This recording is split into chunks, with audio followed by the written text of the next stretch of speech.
So eto mga sangka, itong si Isko Moreno ay nagsalita na nga po at may malaki pong pasabog ngayon na kung hindi nyo ito mapapanood, naku mga sangkay sayang. So dapat nyo po itong malaman ngayon.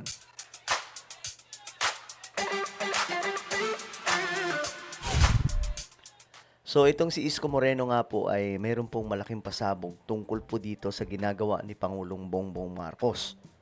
Ngayon, alam naman po natin na itong si Isko ay isa po sa mga nakatunggali ni PBBM noong halalan 2022. Pero ngayon, mga sangkay, makikita nyo po yung malaking kaibahan ni Isko Moreno kaysa sa ibang mga politicians. Alright? Anyway, bago tayo magtuloy-tuloy sa mga hindi pa po dyan nakakapag-subscribe sa ating YouTube channel, road to 2 million subscribers na po tayo. Kaya naman, ano pang hinihintay mo? Makikita nyo po yung subscribe button sa baba ng video na to. I-click nyo lamang po yung subscribe. I-click ang bell at i-click nyo po yung all. Sa mga nanonood po sa Facebook, i-follow nyo po yung ating Facebook page. Ngayon, mga sangkay, ito yung balita. Pakita ko lang sa inyo itong video. Ito po, kasama niya po si Isko. Ngayon po ay masasaksiyan natin ang pagbibigay ng dyaryo at blueprint sa ating mahal na Pangulo.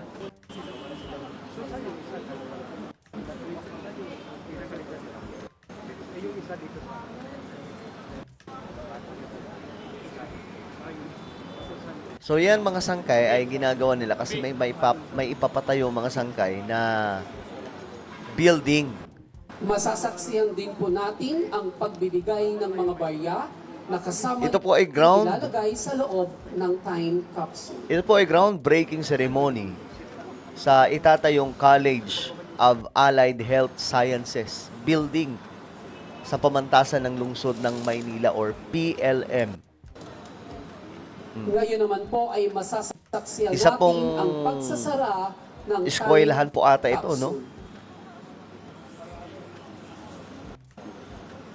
Layunin ng proyekto na palakasin ang pampublikong edukasyon, medical at palawakin ng access sa kadikalidad na pagsasanay para sa mga magiging healthcare professionals, lalo na ang mga estudyanteng mula sa underserved community sa Maynila. So ito po sa Maynila. Ngayon mga sangkay, kasama niya po si Isko. Ito po yun. O, makinig mabuti ha, maganda po ito kasi para malaman niyo po yung pasabog ni Isko ngayon tungkol kay PBBM. Ayan, yan po yung ipapatayo mga sangkay, di ba? Ang ganda. Yan po ang ipapatayo. Ayan o, pamantasan ng lungsod ng Maynila, College of Allied Health Sciences. Di ba? Ayan, kasama niya si Yorme Isko. Ngayon mga sangkay, eto. Tingnan po ninyo yung pasabog ni Isko Moreno dito. Pakinggan nyo mabuti kasi para alam nyo po ito kasi makakatulong din po ito sa inyo kapag alam ninyo. Ito ay Ginoong Pangulo, ako'y taus-pusong nagpapasalamat sa inyo sa patuloy na pagtulong nyo at suporta sa pamahalaang lokal pagdating sa serbisyong pangkalusugan. Kompleto ka na, Mr. President. Zero billing. Zero billing. Pinataas mo ang coverage ng PhilHealth. O tapos ngayon, magpuproduce ka pa ng maraming doktor, nurse. Baga sa kalye, Mr. President, walop na, kompleto na. Kompleto na. Alam niyo mga sangkay, yung mga nabanggit niya ni Isko Moreno, isa po sa mga mahalagang bagay na dapat alam mo. Kasi lahat po tayo humahantong po sa nakaroon tayo ng sakit bilang tao, gano'n naman po talaga. Ngayon mga sangkay, sabi po niya, 'di ba, yung zero billing. Alam niyo po ba kung ano yung zero billing? Yun po yung programa ngayon ng pamahalaan na kapag nadala ka, na-admit ka sa hospital, na kadalasan kasi public na hawak po ng DOH. Kahit anong laki ng babayaran mo, sagot na po yun ng gobyerno. Kahit umabot pa yun ng milyon, sagot na po yun ng gobyerno. At yan po ay gumagana ngayon, mga sangkay. Gumagana po yan ngayon. Sobrang laking tulong. Alam niyo, may isa pa po siyang nabanggit dito. Ito, pakinggan po natin. Pangkalusugan. Kompleto ka na, Mr. President. Sabi niya, kompleto ka na, Mr. President. Zero billing. Zero billing. Nangyayari po yan ngayon sa iba't ibang bahagi ng ating bansa, mga sangkay. Kasi buong Pilipinas po yan. Marami po mga hospital, sobrang dami po yung affiliated nitong DOH. Kung tawagin po yan DOH hospitals. Karamihan mga public hospitals, no, na libre. Kahit sobrang lala ng tama ng kung ano mang karamdaman o di kaya ang taas ng billing mo, sagot na po yun ng gobyerno. Kahit pa po umabot yan ng 2 million, 3 million, etc. So, ganyan po kaganda yung program na ito, mga sangkay. Maliban dyan, ito pa. Pinataas mo ang coverage ng PhilHealth. PhilHealth. Alam niyo ba, mga sangkay, na sobrang laking tulong ng PhilHealth ngayon? Noon, mga sangkay, pahirapan pa yan. Kailangan mo pang pumila sa ganito para makakuha ka ng benepisyo. Ngayon, di na. Present mo lang yung pangalan mo doon. Pag nakita nilang may PhilHealth ka, kasi yung wife ko, mga sangkay, eto hospital pa po ito ng medyo mahal po talaga.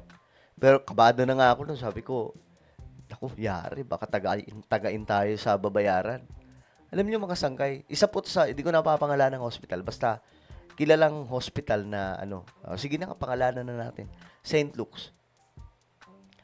Ngayon, nung nagbayad kami doon, mga sangkay, yung bill niya, kasi na-confine siya doon ng mga siguro 2 days ata yun. Ngayon, yung binayaran namin, mga sangkay, gulat ako, sobrang baba. Private hospital yun eh. Ngayon, mga sangkay, yun pala, yung niya, yung pangalan niya, rehistrado sa PhilHealth. Nagamit niya po yung PhilHealth, mga sangkay. So, ang laki po pala talaga ng tulong ng PhilHealth. Kaya yung mga wala pang PhilHealth dyan, alam niyo na ang inyong gagawin. So, sobrang laki ng tulong. Sa totoo lang, mga sangkay. Kaya po, tuwang-tuwa pa ako, naisip ko lang, ang ganda na pala ngayon ng ng Pilipinas, no? Hindi na mahihirapan yung mga Pilipinong na-hospital. O kayo, anong kwento nyo? Yung mga na-hospital dyan, di ba? I-comment nyo. Kayo mismo magkwento. Ikwento nyo sa comment section anong nangyari. Kaya itong pasabog ni Isko Moreno, talagang ang tindi na ito. Totoo to. Mayroon pa, maliban po sa zero billing, more benefits ng PhilHealth. Ito pa. Mayroon pong libreng gamot na halagang 20,000 per year. Per year po yun. Bawa ikaw, na-hospital ka, kailangan mo ng ganitong gamot. Nakalimutan ko lang yung proseso dyan, mga sangkay, kung paano, hanapin nyo na lamang. No? Pero kasama po yun doon, mga sangkay, mayroon pong 20,000 na kumbaga parang ayuda siya ng gobyerno sa mga nagkakasakit. 20,000 na halaga ng gamot. Diyos mio, marimar, ang laki nun. Diba? So, ang laking tulong nito. Kaya, alam niyo, itong si Isko Moreno talaga.